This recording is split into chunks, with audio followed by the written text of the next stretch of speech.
Good afternoon. My name is Latoya Wills with the news in detail. The daily positive COVID-19 cases and hospitalization continues to be a bother for health authorities across the regions, especially Region 4, which now accounts for more than half of over 4,000 active cases in the country.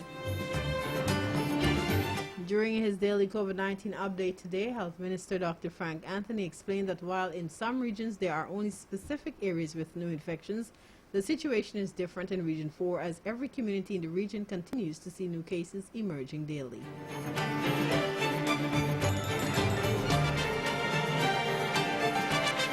Region 7 has also seen a sharp increase in the number of new cases. It was also revealed that there are 21 pregnant women currently hospitalized with COVID-19. Against that worrying trend, the minister is urging pregnant women to get vaccinated.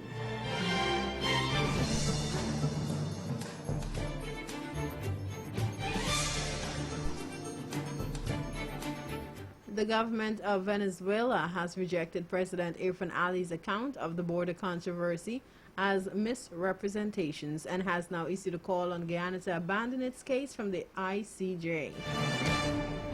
In a release one day after President Ali addressed the UN General Assembly and raised the ongoing Venezuelan claim, the Nicolas Maduro government in Caracas accused the oil companies exploring offshore Guyana of derailing the ties between Guyana and Venezuela.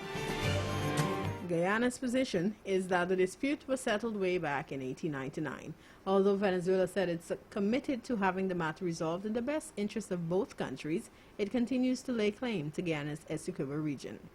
In its latest statement, the Venezuelan government said the will of the Venezuelan people is firm and it will not abdicate its territorial claim. The Venezuelan government has accused President Ali of having a victimizing posture and further accuses him of attacking the Geneva Agreement. Guyana is currently before the ICJ seeking a final and binding judgment from the court that the 1899 arbitral award, which established the location of the land boundary between then British Guyana and Venezuela, remains valid and binding, and that Guyana's Essequibo region belongs to Guyana, not Venezuela.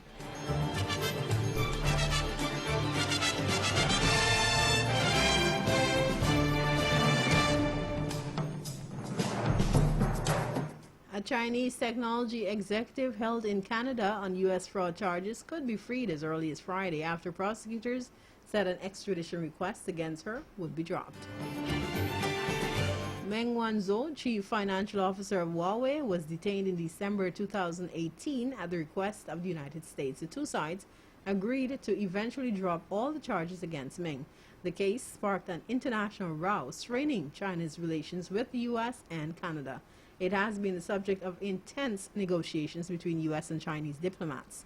The U.S. alleged Meng misled the bank HSBC over the true nature of Huawei's relationship with a company called Skycom, putting the bank at risk of violating U.S. sanctions against Iran. On Friday, the U.S. Department of Justice said it had reached a deferred prosecution agreement. This means the DOJ would hold off from prosecuting Meng until December 2022. If she complied with conditions set by court, the case would eventually be dropped.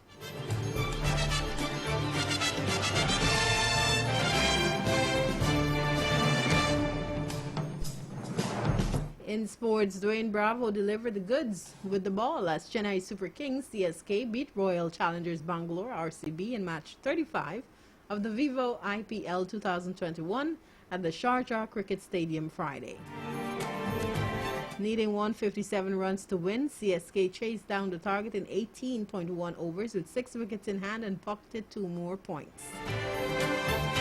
The CSK opening pair of Ruturaj Gaikwad and Faf du Plessis set the tone for CSK's chase.